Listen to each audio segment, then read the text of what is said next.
A man, shown as the narrator, is seen looking down the barrel of a gun in his mouth. The gun is held by a man named Tyler, who is counting down to a certain time. He asks the narrator if he has anything to say. The narrator mutters before removing the gun. He says more clearly that he cannot think of anything. As Tyler looks out of a skyscraper window onto the dark city below, the narrator recalls seeing Tyler before. The narrator says he hasn't slept in 6 months. He works as his specialist in itinerant product recalls for an automobile company. His job doesn't help his insomnia because he has to travel a lot and suffers from jet lag. Because of his position, he has been stressed daily. When I can't sleep, I surf the IKEA catalog channel. He always buys decorations to add to his home. He goes to a doctor and asks for help, but the doctor only recommends herbal supplements, not drugs. The doctor also suggests visiting a testicular cancer support group to see the true pain. There, the narrator meets Bob, a former bodybuilder and steroid user suffering from an extreme case of gynecomastia. Bob is ready to give the narrator a supportive hug. Wedged between Bob's enormous breasts, the narrator finally finds peace and bursts into tears. Sleep and feel more relaxed. He subconsciously indulges in support groups. He planned his week by attending various conferences for various illnesses. One day, a woman named Marla appears and angers the narrator. He has seen her at several conferences involving her testicular cancer, so he considers her a tourist. The narrator is also so disturbed by her lies that she can no longer sleep. One day he confronts Marla. She claims she does exactly what he does. She also says that groups are cheaper than movie theaters and coffee is free. After a lengthy discussion, they agree to split up the week and exchange numbers. Despite his best efforts, the narrator's insomnia persists. On a plane returning from one of his business trips, the narrator meets Tyler. Tyler offers a unique perspective on airplane emergency procedures manuals and they strike up a casual conversation. Tyler himself is a soap seller. Then, when the narrator arrives at baggage claim, he finds the suitcase confiscated. He also found out that his condo was blown up last night. Police said the explosion was caused by sparks from a refrigerator that blew a gas pipe. With nowhere to go, the narrator finds Tyler's business card and calls him. They meet in the parking lot behind a bar, where Tyler encourages the narrator to ask to stay with him. However, Tyler demands one condition before the narrator can live with him. He asks the narrator to fight him first. Although confused, the narrator agrees and they get into a fight before sharing a few drinks. Tyler and the narrator fight every time they go to the bar. They quickly attract the attention of other customers. Tyler noticed their small fight group was growing and started a formal fight club in the basement of the bar where their first fight had taken place. Membership in this club is growing rapidly. Because of this, Tyler and the narrator announce the rules to keep the club secret. Members are not allowed to talk about the club, although the rules are consistently broken. More and more people are joining the club. One day the narrator meets with Marla. She asks the narrator about not being in her support group. He told her he hadn't attended any other meetings because he had joined a new male-only support group. When she overdoses on Xanax, she calls out to the narrator who was trying to ignore him. He leaves the phone without hanging up. Tyler then took her phone and brought her inside for her sex. The next morning, in the kitchen, Marla finds the narrator surprised to see her at his house. Her narrator's surprise angers her and she leaves in disgust. After she leaves, Tyler enters the kitchen and gleefully reveals that he and Marla had sex the night before. He also makes the narrator wholeheartedly promise to never mention Tyler to Marla. One night, the narrator joins Tyler in stealing human fat from the trash at the liposuction clinic. Tyler says the best lubricant to make the soap he sells is from humans.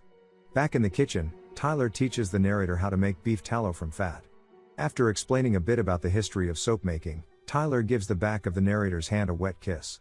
Tyler immediately poured pure lye on the spot, causing severe chemical burns. Tyler refuses to let the narrator wash the lye from his hands, saying that water will make the burn worse. He tells the narrator that cremation is a rite of passage.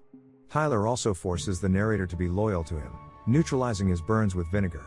Later, when he meets a cosmetics salesman at his department store, the narrator notices that Tyler's soap is exorbitantly overpriced but it gets sold really fast. They also meet a college dropout. Suddenly, Tyler points a gun at the college dropout and threatens to kill him if he doesn't pursue his dream of becoming a veterinarian. Tyler also allows the owner of the bar where Fight Club is held to slap him before sprinkling him with blood. He does this to please her owner and get her to stay in her basement. Appalled, the owner agrees. Tyler then gives the club members a task. He challenges all club members to argue with a stranger and lose. The narrator says it's a more challenging driver's job than anyone might think. Bob talks to people in a downtown square. Another member upsets the priest. A few days later, Marla leaves and Tyler introduces the narrator to his latest hobby. Tyler used his soap-making skills to turn the basement of his house into a laboratory. So he uses soap and other ingredients to create explosives. Tyler and the narrator continue to manage Fight Club, but this time with a much different frequency. The narrator receives complaints about his attitude and eventually confronts his boss. He is also negotiating an increase in his salary from home to keep his mouth shut. When his boss objects and calls security, the narrator violently beats himself and the narrator's boss leads you to believe that you have assaulted an employee. Tyler gives recruits homework to preach about the downsides of spending and trusting society and authority figures. He suggests returning to the days when the sweat on his back made a man worthwhile and he only used what he needed. This philosophy has evolved into what Tyler calls Project Mayhem, where the basement battle becomes an act of vandalism and mischief of destruction. Their actions don't go unnoticed, but Tyler manages to show the lead investigator that the people he's hunting are the ones they depend on. Waiters, bus drivers, sewer builders, etc. They threatened to castrate the police chief and the investigation was dropped. The house that Tyler and the narrator's house turn into a chaotic hub. In this house, all recruits go through a rigorous induction and training period, during which the latest plans are hatched. As Project Mayhem grows, the narrator feels more and more distant from Tyler, and jealousy sets in. This feeling drives him to spank and hurt recruits. As they walk away from this fight at his club meeting, Tyler drives the narrator and his two members into his large Lincoln Town car. In the rain, Tyler taunts the narrator and hints that he hasn't started living his life to the fullest. Allowing the car to drift into oncoming traffic, Tyler scolds the narrator for being weak and pathetic. Tyler then admits to vandalizing the narrator's apartment. The narrator finally gives in and Tyler drifts the car and crashes it head-on into another car. They emerge from the wreckage and Tyler exclaims that the narrator is living a new life based on his near-death experience. When Tyler disappears for a while, the narrator is left home with a growing group of Mayhem members watching television and laughing at the publicized vandalism. When the narrator wants to know more about their prank, Bob tells him about the first rule of Project Mayhem. Attempt to disband the group before he is trying to find Tyler and finds a list of recently used phone numbers.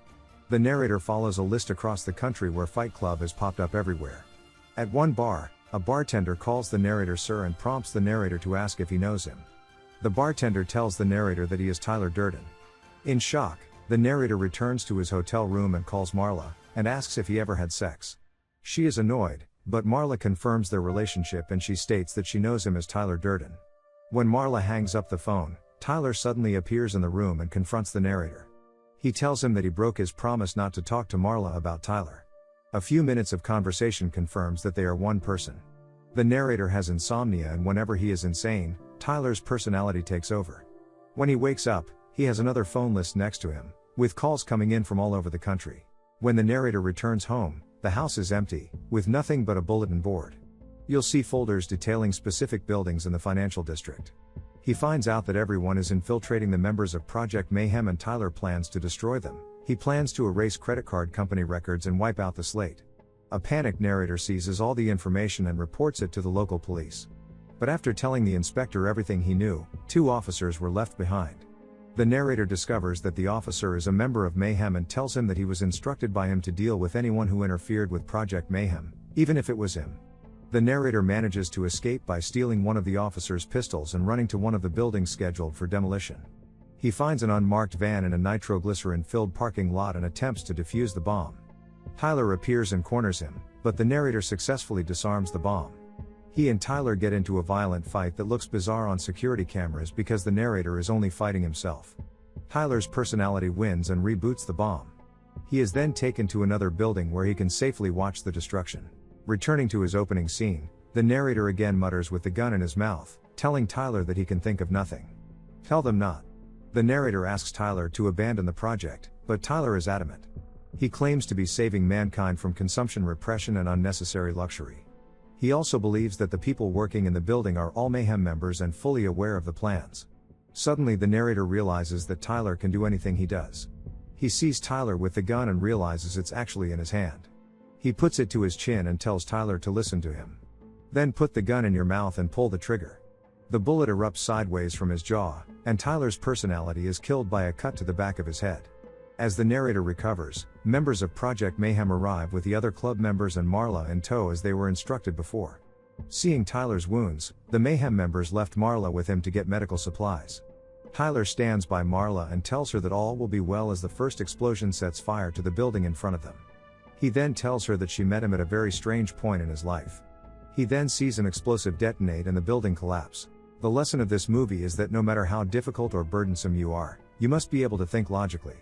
You have to be able to control yourself so that everything you do is right. Subscribe to watch more videos like this, turn on notifications, and leave a like and comment to help the channel out. Thank you for watching, and see you next time.